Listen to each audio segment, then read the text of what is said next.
So we've already talked a little bit about cardinal numbers and how we can conceptualize infinity as being a way to describe the size or the cardinality of infinite sets. But we have another concept of infinity that we sometimes use in math that has to do with what we call ordinal numbers. And you're probably already familiar with ordinal numbers from other contexts. We use them when we care about the order of numbers. So for instance, if you have 3 people that are lined up for the bathroom, then you can describe them as the first person in line, second person in line, and third person in line, right? So the concept of ordinal numbers just helps us to extend the idea of an ordered list of numbers to infinite sets. So in order to describe that a little bit more formally, we need to say what we mean when we talk about a well-ordered set. So we say that a set is well-ordered if there is a binary relation. A binary relation is just a relation that compares pairs of elements. So we'll call that binary relation less than or equal to on the set A that has the following properties. So it needs to be reflexive, which just means A should be less than or equal to itself for every A in the set. It should be anti-symmetric. This is different from the symmetric property, which says if A is equal to B, then B is equal to A. This is anti-symmetric, which says that if A is less than or equal to B and B is less than or equal to A, that's going to imply that the 2 elements are equal for all A and B in the set. The transitive property says that if you have A is less than or equal to B and B is less than or equal to C, then we can conclude that A is less than or equal to C. That should be true for all A, B, and C in the set. The total ordering property just says that you can use this relation to compare any 2 elements in the set. So for any 2 elements in the set A and B, they should be comparable in some way. Either A is less than or equal to B, or B is less than or equal to A for every A and B in the set. Of course, that's an inclusive or, it could be both, but the anti-symmetric property in that case would tell us that the elements are equal. And finally, the well-ordered property tells us that if you have any non-empty subset S of A, so for any non-empty subset S of A, S has to have some least element under this ordering. The least or smallest element under this particular ordering.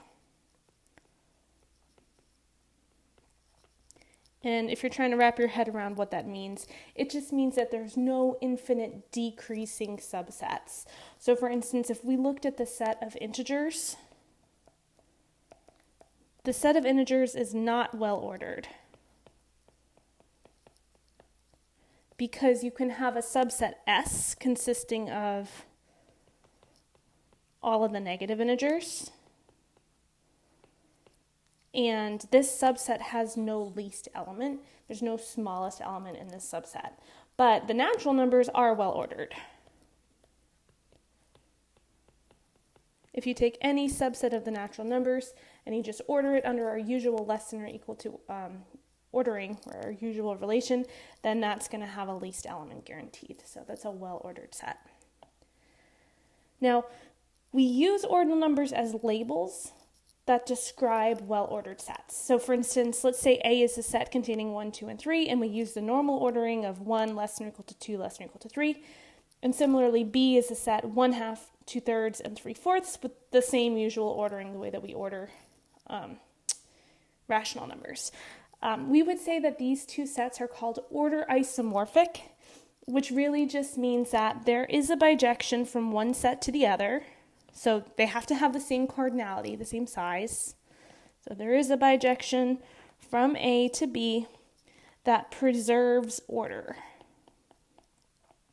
And when I say preserves order, what I mean is that for any, let's call it A and B in the first set, if A is less than or equal to B, then in this bijection, which I guess I should give it a name, f of A needs to be less than or equal to f of B. So whatever you map A to and whatever you map B to, the order of those two elements needs to stay the same. And we can be specific here, right? So we can map, for instance, 1 to 1/2. So f of 1 is equal to 1/2. F of 2 is equal to 2/3. And f of 3 is equal to 3/4. And we can see that clearly this is a bijection. There's 3 elements in each set, and it's 1 to 1 and on 2.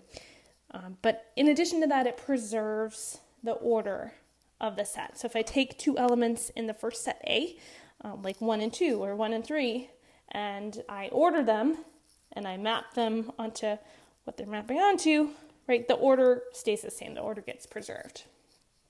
So we call these things order isomorphic. And similarly to cardinal numbers, both of these well orders are going to have the ordinal number of 3. In fact, for any finite well-ordered set, we can associate that set, right, that ordinal number, with the cardinal number that describes the cardinality of that set.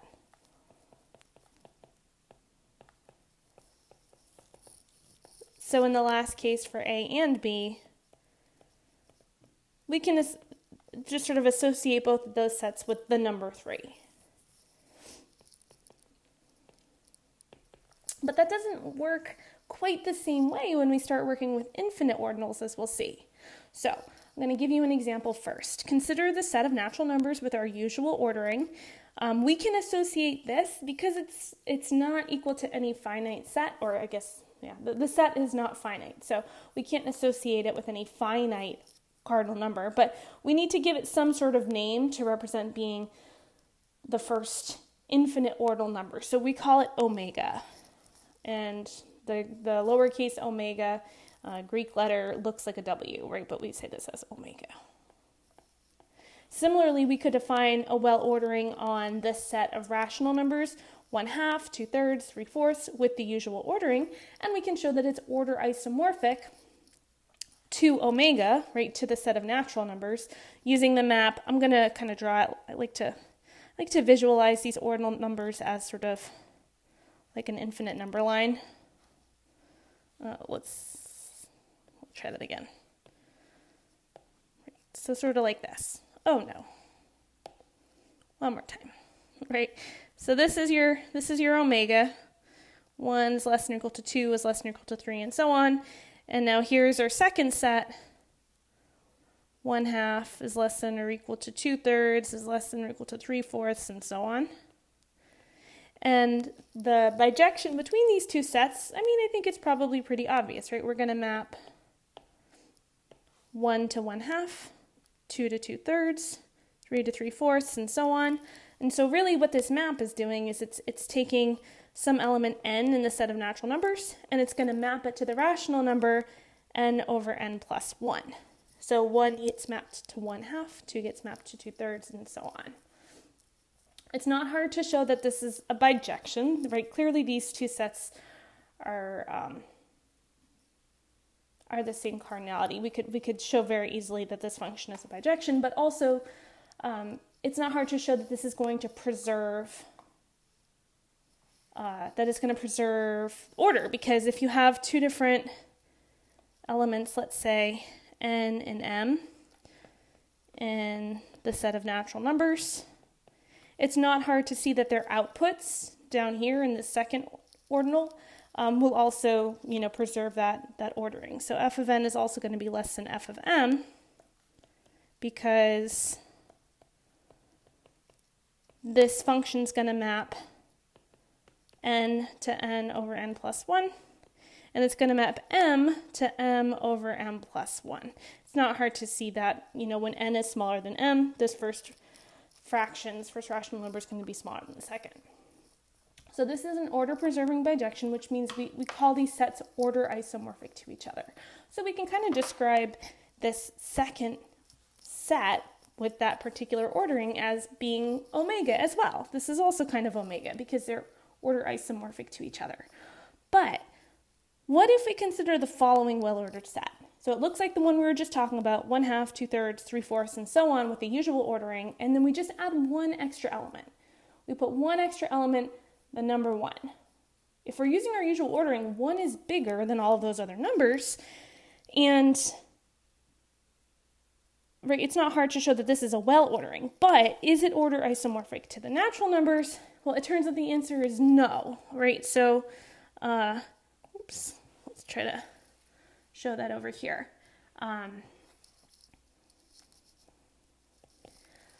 Right? To show that it's not order isomorphic, we're going to sort of prove it by contradiction. So by contradiction, assume that there is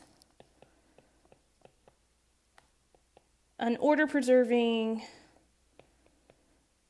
bijection from the natural numbers to this set. I'm just going to call this set, let me just call this set B. Order-preserving function f from the natural numbers to B. It's a bijection, right? So something in the natural numbers is going to have to map to the number 1 in B, right? It's an onto function. Something's got to map to 1. So let n be the natural number that maps onto 1. We're going to have a problem here because we know that f of n plus 1,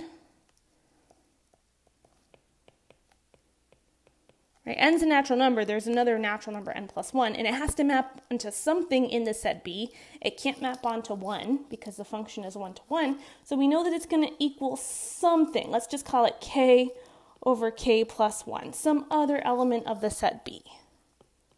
So for some k in the set of natural numbers. This is going to be a problem because we have that n is less than n plus 1, but f of n is equal to 1 is not going to be less than f of n plus 1, which is equal to the k over k plus 1. So we found a contradiction. This is not actually order preserving.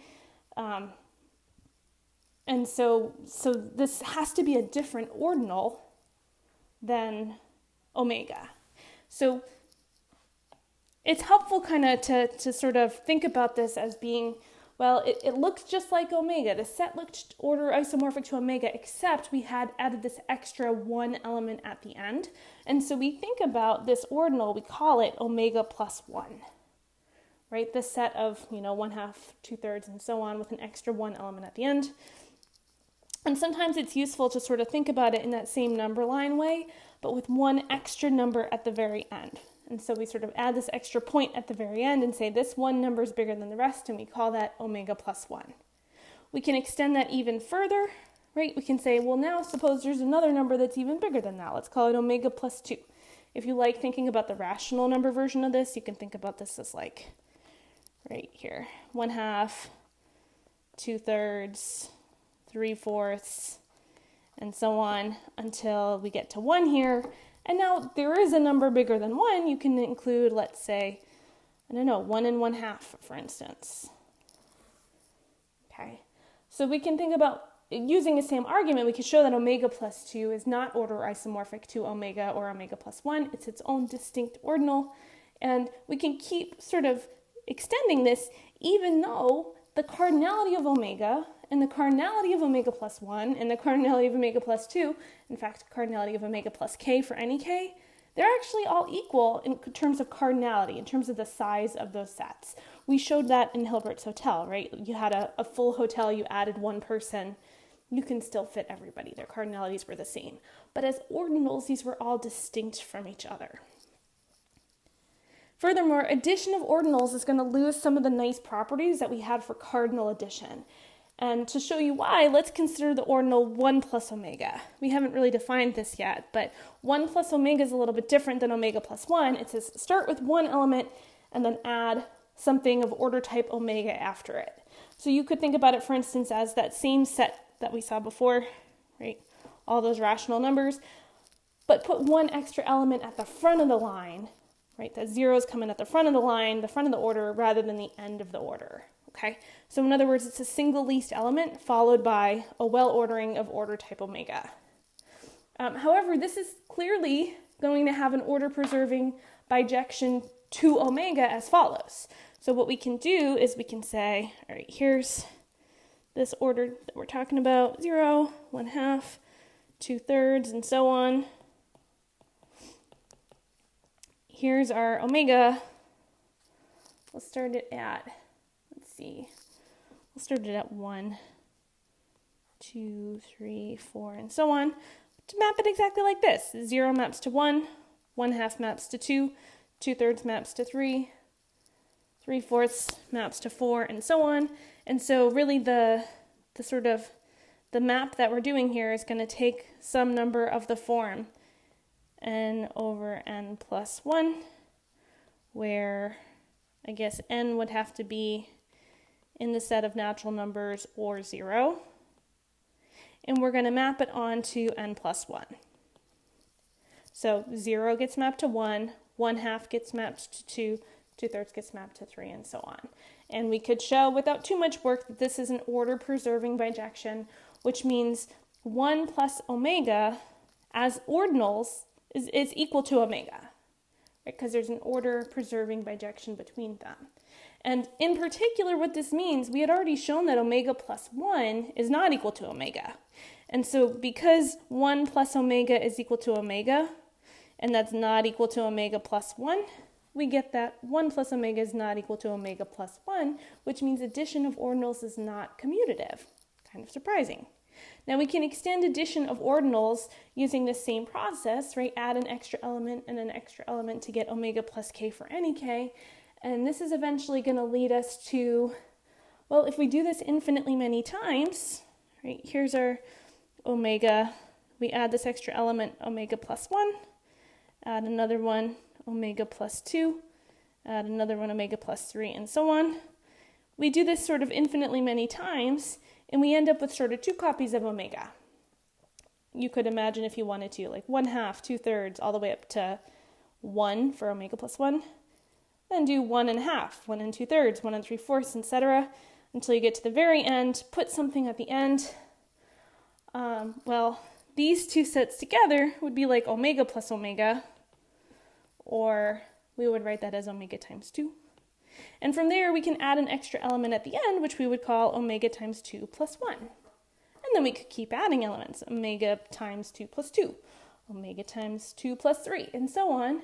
In fact, we can get omega times k by just sort of putting k many copies of that omega ordinal, head to tail, over and over again, k many times.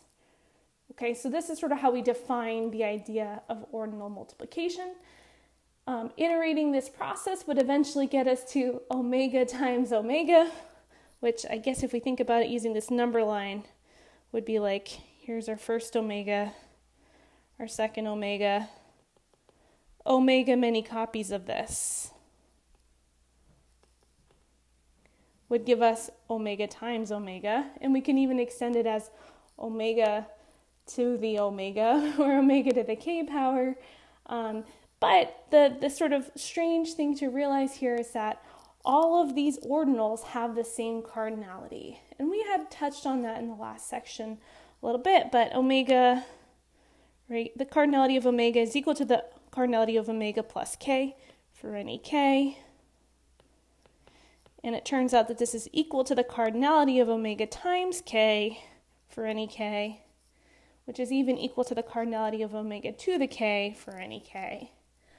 So all of these cardinalities are the same, they're all the same size, but as ordinals, they're separate and they're distinct from each other.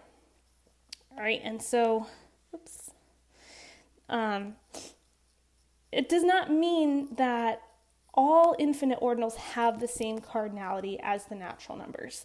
In fact, if we define this set, which this is a capital omega, if you've never seen it before, capital omega to be the set of all countable ordinals, the set of all ordinals whose cardinality is the same as the natural numbers.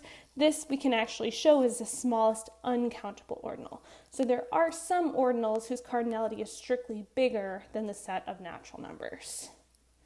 And some interesting implications of this.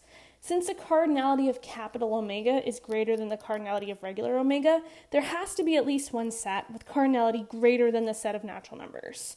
We can show that this in another way by proving that the power set of the natural numbers, right, that's this P of n here, which is defined to be the set of all subsets of the natural numbers, has a greater cardinality than the cardinality of the numbers itself. And we can do that even in a more general way. This is called Cantor's theorem.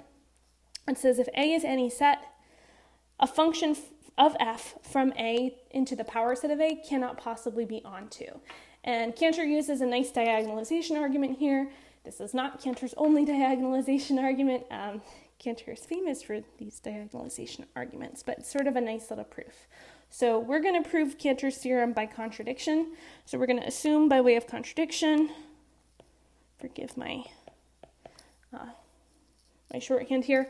Suppose by way of contradiction there is an onto map, a surjective map, f from A into the power set of A. And we're going to define B, which is an element of the power set of A, to be as follows. So B is going to be the set of all elements in our original set A, such that x is not in its own image under this function, right? Remember, f is going to take an element of A and it's going to map it to some subset of A.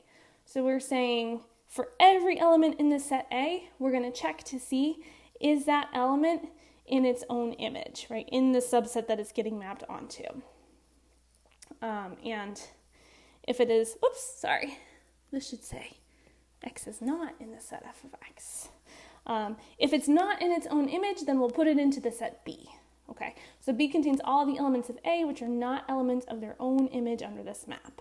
Now, B is a subset of A, which means it's actually in the power set of A. And because the function is onto, and because B is in the codomain, there has to be some element of A that maps onto it. There must be some Y in our original set A that maps onto B, so such that f of y is equal to this set B. Now, the question is that element y in the set B? Well, could it possibly be? Is y an element of its own image? Well, if y is in B, by the definition of B, right, B is a set of all elements who are not in their own image. So that would mean that y is not an element of f of y, but f of y is equal to B. So if y is an element of B, we conclude that y is not an element of B, which is a contradiction. And on the other hand, if y is an element of B, if y is not an element of B, then again, by the definition of B, since y is not an element of B, which is f of y, that means it is in the set B. That's how we define the set B. It's the set of all elements that are not in their own image. So this is also a contradiction. This is looking like one of those paradoxes that we saw, right? Russell's paradox back in section 1.5, right? So there's no possible way that this could happen, which means f cannot be onto. Right? We reached a contradiction in both cases, so f is not onto. And this allows us to conclude that the cardinality of A has to be less than the cardinality of B. The reason for that is just that there is no onto function from A, cardinality, from A to the power set of A. But there is a one-to-one function from A to the power set of A, namely, power set of A, namely the function that just takes some element of the set A, let's call it x, and maps it onto the set containing x. This is going to be in the power set of A because power set of A is the set of all subsets of A, and the set containing x is a subset of A. This is a one-to-one function, so we conclude that the cardinality of A is strictly less than the cardinality of power set of A. Got an extra line there. All right, so I'm just going to note really quickly that we define aleph 1, remember in the last video, aleph 1 to be the first uncountable cardinal greater than aleph 0. First uncountable cardinal number. We didn't even show that it existed yet, but it does exist. And so, as a follow-up question, do you think that the cardinality of the power set of the natural numbers is equal to this aleph 1? What about the cardinality of the real numbers? Or do you think that this aleph 1 is somewhere in between these? Right? Is there sort of some set whose cardinality is bigger than the natural numbers but smaller than the reals? Well, this is what we're going to address in the very last section of the class.